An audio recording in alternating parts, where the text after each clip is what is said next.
யோக புவனத்திலிருந்து டாக்டர் புவனேஸ்வரி. நம்மளுடைய உடம்புல தொப்புளிலிருந்து மேலே இருக்கக்கூடிய பாகம் மேல் பாகமும் தொப்புளிலிருந்து கீழே இருக்கக்கூடிய பாகம் வந்து கீழ்பாகமாகவும் நம்ம கருதப்படுது. இப்போ இந்த சென்டர் பாயிண்ட்டுன்னு சொல்லக்கூடிய இந்த தொப்புள் இருக்கு இல்லையா, இங்கேருந்து மேலே இருக்கக்கூடிய உறுப்புகள் இது எல்லாமே மேல் நோக்கி நமக்கு எனர்ஜியை கொடுக்கக்கூடியது.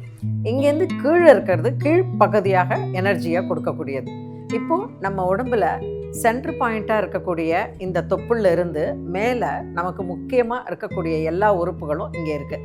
லிவர் ஆகட்டும் அல்லது ஹார்ட்டு, லங்ஸு, நம்மளுடைய டைஜஸ்டிவ் சிஸ்டம் எல்லாமே நம்மளுடைய எனர்ஜி லெவலை நிறைய கொடுக்கறதுக்கு இருக்குது. ஆனால் நம்மளுடைய உடம்பில் இருக்கக்கூடிய கழிவுகளை வெளியேற்றி உடம்பை சுத்தப்படுத்துறது நம்மளுடைய தொப்புளுக்கு கீழே இருக்கக்கூடிய உறுப்புகள் செய்யக்கூடியது. இப்போது நம்ம மேலே இருக்கக்கூடிய உறுப்புகளை எவ்வளவுக்கு எவ்வளவு நம்ம ஸ்ட்ராங்காகவும் ஹெல்த்தியாகவும் வச்சுக்கிட்டோம்னா கீழே இருக்கக்கூடிய உறுப்புகளுக்கு ரொம்ப ரொம்ப வசதியாக இருக்கும். முதல்ல ரத்த ஓட்டம் எங்கே இருக்கும் அப்படின்னா, எந்த இடத்துல ஒரு வேலை செய்யப்படுதோ அந்த இடத்துக்கு ரத்த ஓட்டம் போகும். நம்ம உடம்புல நம்ம இழுக்கிற பிராணசக்தியை எடுத்து அதில் சுத்த ரத்தத்தை கலந்து உடம்பு இருதயம் என்ன செய்யுது, பாடி முழுக்க இருக்கக்கூடிய அத்தனை உறுப்புகளுக்கும் பம்ப் பண்ணுது. இந்த பம்ப் பண்ணும் பொழுது நம்மளுடைய மேல் பார்ட், இந்த சென்டர் பாயிண்ட்டுன்னு சொல்லக்கூடிய தொப்புளுக்கு மேலே இருக்கக்கூடிய பாயிண்ட்டுக்கு எவ்வளோக்கு எவ்வளோ நம்ம எனர்ஜியை கொடுக்குறோமோ அவ்வளோக்கு அவ்வளோ நல்லது. எனர்ஜியை கொடுக்கறதுனா என்ன? எக்ஸசைஸ் பண்ணணும். அந்த எக்ஸசைஸில் நம்ம ஆசனம் அப்படின்னு சொல்கிறது ரொம்ப கான்சன்ட்ரேட் ஆனது. எப்படி இப்போ நம்ம வந்து ஒரு ஜூஸ் எடுக்கிறோம், ஜூஸில் வந்து ஃபஸ்ட்டு பல்போடு இருக்கக்கூடிய அந்த ஜூஸ் இருக்குது பார்த்திங்களா, அது ரொம்ப கான்சன்ட்ரேட்டாக இருக்கும். அதில் நம்ம என்ன பண்ணுவோம், கொஞ்சம் வாட்டர் கலப்போம், இல்லை வேறு ஏதாவது கலந்து அதை கொஞ்சம் டைல்யூட் பண்ணுவோம். அந்த மாதிரி தான் ஆசனம்ங்கிறது ரொம்ப ஸ்ட்ராங்கானது. ஒரே ஒரு பாஸ்டரில் இருந்து அதில் பார்த்திங்கன்னா ஒரு 8 மூச்சு, 3 மூச்சு, 5 மூச்சு, 7 மூச்சு அப்படின்னு எடுக்கிறது. ஆனால் நம்ம ஸ்விங்கிங் மூமெண்ட்டை பண்ணும்போது வியாயாமாசன்னு சொல்கிறோம். எக்ஸசைஸ் பண்ணும்பொழுது என்ன பண்ணுதுன்னா உடம்பு வார்ம் அப் ஆகுது. வார்ம் அப் ஆகி ஸ்ட்ரெச் பண்ணி ஸ்ட்ரெங்தன் பண்ணிவிட்டு அது இந்த ஸ்டேஜஸ் இருக்குது. அதாவது முதல்ல நம்ம என்ன பண்ணுறோம், ஸ்ட்ரெச் பண்ணுறோம். ரெண்டாவது என்ன பண்ணுறோம், அந்த ஸ்ட்ரெச்சினால் கிடைக்கக்கூடிய அந்த வார்ம் அப்பில் பிளட் சர்க்குலேஷன் இன்க்ரீஸ் ஆகுது. லாஸ்ட்டில் நம்ம உடம்பை ஸ்ட்ரெங்தன் பண்ணுறோம். இந்த மாதிரி 3 ஸ்டேஜஸ் இருக்கு இல்லையா, அதில் முதல்ல நம்ம பண்ணுற எக்ஸசைஸ் வந்து பாடியை வார்ம் அப் பண்ணுது. என்னென்ன மாதிரியான எக்ஸசைஸ்? 2 நல்லா ஸ்ட்ரெச் பண்ணுறது இருக்குது, ஸ்விங்கிங் மூமெண்ட் இருக்குது, வேவிங் மூமெண்ட்டுன்னு சொல்லுவோம், அந்த மாதிரி இருக்குது. ஸோ ஃபஸ்ட்டு இன்றைக்கி நம்ம என்ன பார்க்க போகிறோம்னா, நம்மளோட தொப்புள் மேல் பகுதியில் இருக்கக்கூடிய மேல் பாகத்துக்கான உடம்புக்கான எக்ஸசைஸ். எதுலேருந்து ஆரம்பிக்கணும்னு நான் சொல்லியிருக்கேன். எப்போவுமே எக்ஸசைஸ்ன்னு ஆரம்பிக்கும் போது முதல்ல கை விரல்கள்லேருந்து ஆரம்பிக்கணும், அப்படி இல்லைன்னா கால் விரல்கள்லேருந்து ஆரம்பிக்கணும். இப்போ நம்ம கை விரல்கள்லேருந்து முதல்ல ஆரம்பிப்போம். இந்த கைகள் இருக்கு இல்லையா, இந்த கையை ஃபஸ்ட்டு என்ன பண்ணணுங்கன்னா, நீங்கள் தூங்கி எழுந்த உடனே கை, மூட்டு, இந்த ஜாயிண்ட்டு எல்லா இடமும் ஸ்டிஃபாக இருக்கும், பிளட் சர்க்குலேஷன் கம்மியாக இருக்கும். அதுக்கு நம்ம என்ன பண்ணணும்னா, ஃபஸ்ட்டு கை விரல்களை முதல்ல இப்படி பண்ணி கால் விரலில் கொஞ்சம் அட்ஜஸ்ட் பண்ணிவிட்டு அதுக்கப்புறமா எந்திரிப்போம். எழுந்த பிற்பாடு தான் பாடி வார்ம் அப் ஆகும்.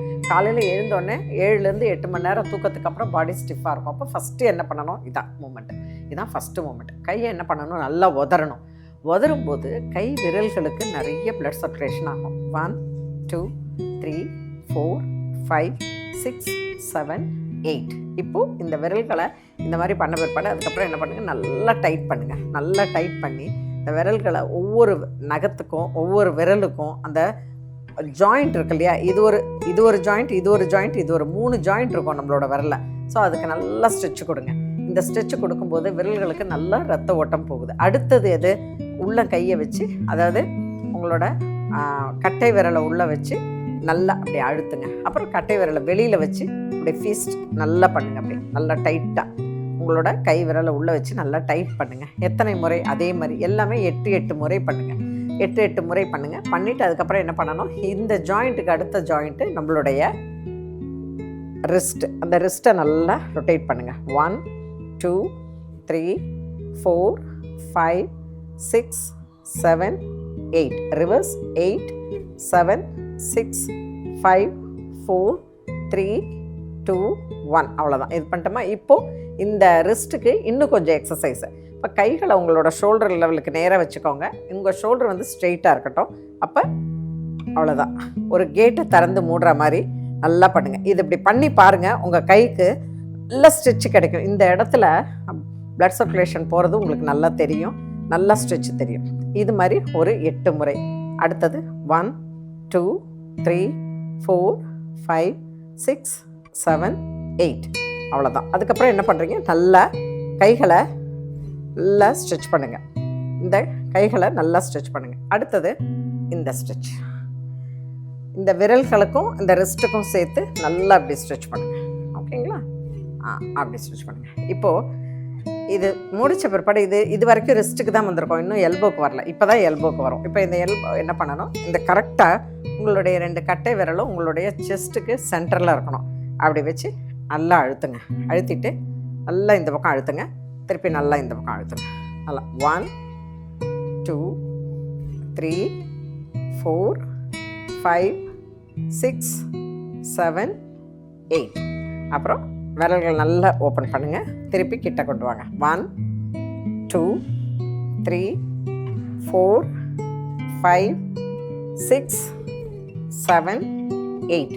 இந்த பயிற்சி ரொம்ப முக்கியங்க.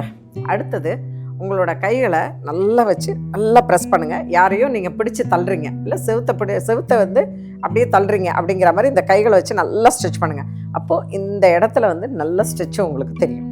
அப்படியே பண்ணுங்கள். இப்போ அடுத்தது கைகளை சைடில் வச்சுக்கோங்க. சைடில் வச்சுட்டு நல்லா ஓப்பன் பண்ணுங்கள். சைடில் வச்சுட்டு ஓப்பன் பண்ணும்போது இந்த 2 கைகளையும் ஷோல்டர் லெவலுக்கு நேராக வச்சு நல்லா ஸ்ட்ரெச் பண்ணுங்கள். நல்லா ஸ்ட்ரெச் பண்ணுறேன். எவ்வளோ? ஒரு 8 செகண்ட்ஸ் அப்படியே இருங்க. 1 2 3 4 5 6 7 8. அவ்வளோதான். இப்போ என்ன பண்ணுங்கள், கொஞ்சம் லூஸ் பண்ணிக்கோங்க.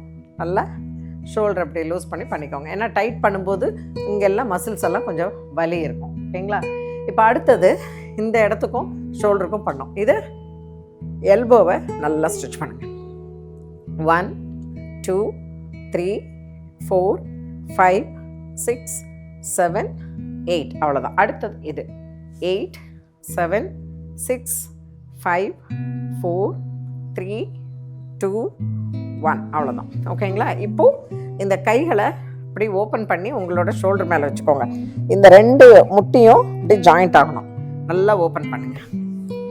ஓப்பன் பண்ணும்போது யூ ஒன்ட் பிலீவ், இந்த எக்ஸசைஸ் எல்லாம் பண்ணிகிட்டே இருந்தீங்கன்னா யாருக்குமே ஷோல்டர் பெயின் வராது, ஷோல்டரில் எந்த பிரச்சனையும் இருக்காது. இந்த மாதிரி 8 டைம்ஸ் பண்ணிவிட்டு ஃப்ரண்ட்டில் பண்ணணும். திருப்பி ரிவர்ஸ். அவ்வளோதான். 8 times clockwise, 8 times anticlockwise பண்ணிட்டீங்களா? அப்புறம் நல்லா ஓப்பன் பண்ணுங்கள். இந்த கைகளை நல்லா ஸ்ட்ரைட்டாக வச்சு நல்லா ஓப்பன் பண்ணுங்கள். இந்த மாதிரி ஒரு 8 டைம்ஸ் ஓப்பன் பண்ணிவிட்டு இப்போ கைகளை இடுப்பில் வச்சுட்டு நல்லா ரொட்டேட் கிளாக் வைஸ் நல்லா ரொட்டேட் பண்ணுங்கள்.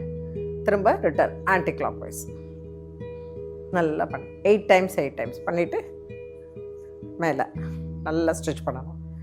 பண்ணிவிட்டு இப்போ லாஸ்ட்டில் என்ன பண்ண போகிறோம், இது வரைக்கும் நம்ம விரல்களுக்கு, நம்ம எல்போவுக்கு, ஷோல்டர்ஸ்க்கு பண்ணோம். இப்போ ஹிப்புக்கு பண்ண போகிறோம். இந்த கையை வந்து உங்கள் வலது கை வந்து உங்கள் இடது தொடை மேலே வச்சுக்கோங்க. இடது கையை நல்லா பின்னாடி வச்சுட்டு நல்லா ட்விஸ்ட் பண்ணுங்கள். திருப்பி சேஞ்ச் த அதர் சைடு. நல்லா ட்விஸ்ட் பண்ணுங்கள். எத்தனை முறை? 5 முறை வலது பக்கமும் 5 முறை இடது பக்கமும் நல்லா ஸ்ட்ரெச் பண்ணுங்கள்.